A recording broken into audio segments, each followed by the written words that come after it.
We just got information coming into our newsroom that portions of US 219 and US 60 out into Lewisburg are closed. Lewisburg PD is urging everyone to stay off the roads this morning if you can and allow time for these roads to be cleared and treated by plow crews. The first heavy snow event of the season begins to work its way in. January is definitely coming at us with a bit of a vengeance as we kick off 2022.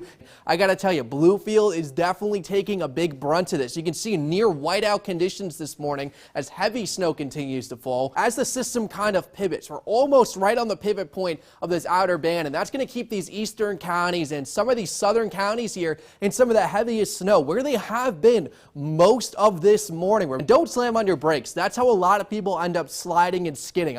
You don't want to be like this guy. You want to make sure that your car, especially this guy too, and all of your windows are completely cleared of snow before you hit the road. But a lot of people are out of practice this morning and it's been a while, so just take things slow till you get your snow legs back underneath you. One of the big things about running a generator is you do not have it inside of your house. You have it well away in a well ventilated area. We usually recommend about 20 feet. This is an alert from the Storm Tracker 59 Winter Weather Desk.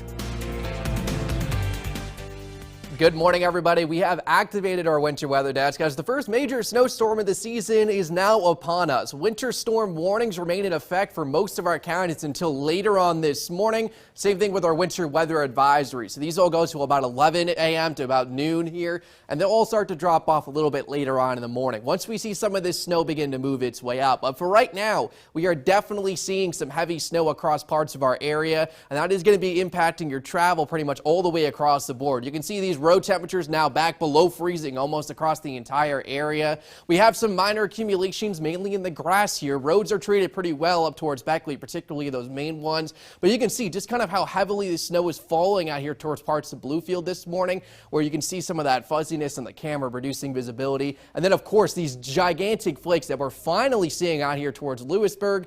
That's something we're going to be tracking closely because that's where we're going to expect some of the heaviest snow to start to set up, especially across this West Virginia border as you get into the next couple of hours here. So here's Storm Tracker 59 HD Dual Live Doppler radar. Fairly heavy snow across much of the region, all the way out towards Beckley, down here towards Tazewell, through Giles and Bland County. I do want to make a note, anything that you're still seeing that's green on here is likely snow at this point, as cold air has fully invaded the area, and that's going to continue to help with some of these snowfall totals over the next couple of hours. This is the map that we put out last night. I still think it's pretty close to what we should be expecting across the area. We may knock down some totals slightly here as you get into parts of Greenbrier County where it took a long time for them to change over. But down here towards the south, I still think we're going to see some of our jackpot amounts, maybe not up to 6 to 8, but definitely getting close to 6. Across this area, I think is still definitely a potential after we saw some of that cold air finally fully work its way in.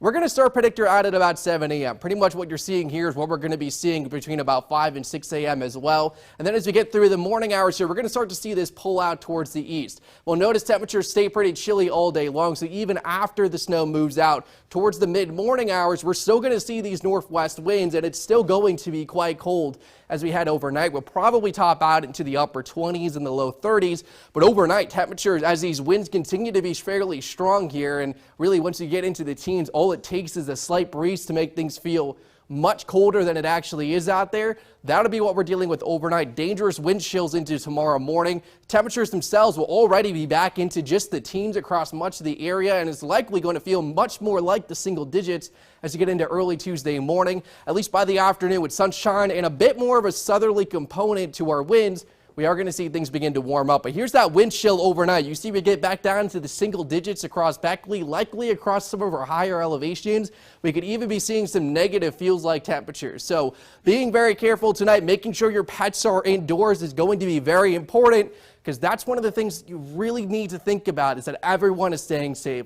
All members of your family, including your little furry friends. After this, we will see things begin to dry out between Tuesday and Wednesday. But then by Thursday night, we are going to watch another system begin to work its way in. And while we're not getting into too many specifics just yet, I want to let this first system begin to work its way out. We do have another big dip in the jet stream associated with this next system, and that means we are going to be able to tap into a little bit more of colder air. So there is that potential that we could see another late week snowstorm with this one as you start to get into January. January. It's definitely kicking off winter with a bit more of a vengeance and starting to feel a little bit more like it should be for this time of year. So Thursday, we're looking at colder temperatures, snow moving in late. Friday into that day, we are going to be seeing some more of that snow into the early morning hours. Could lead to another slow commute. And speaking of slow commutes, of course, we have one today. We have people live out in the field right now. 59 News reporter Skylar Ego is in Princeton this morning. Skylar, speaking of the commute, how are those roadways looking, and have a lot of people started hitting the road just yet?